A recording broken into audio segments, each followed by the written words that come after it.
Bienvenue à ce nouveau numéro, Le Bénin et le monde.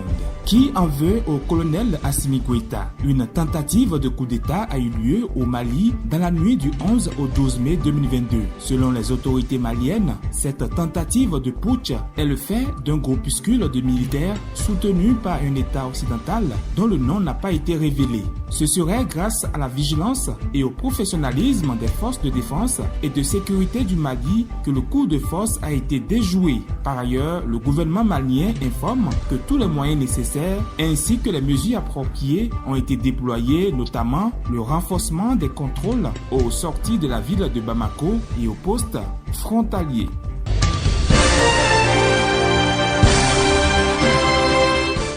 Après plus de 2 ans de fermeture en raison de la Covid-19, le Togo rouvre ses frontières terrestres avec le Ghana, le Bénin et le Burkina Faso. La décision de réouverture a été rendue publique ce 16 mai 2022 dans la soirée à travers un communiqué du gouvernement.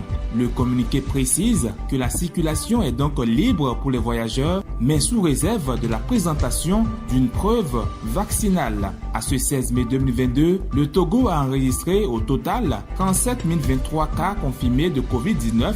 Seulement 19 cas sont encore sous traitement contre 36 731 personnes guéries et 223 décédées. Et sur les 7 derniers jours, la moyenne de contamination journalière est de 2.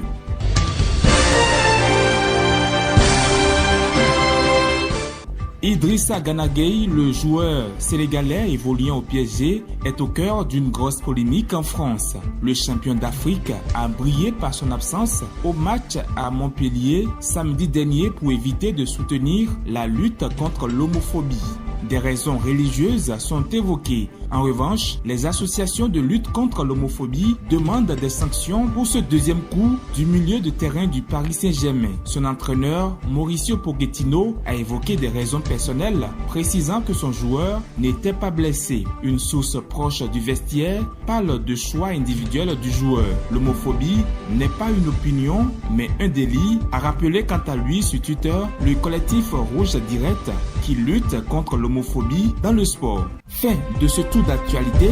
Merci de nous préférer. N'oubliez pas de vous abonner et partager.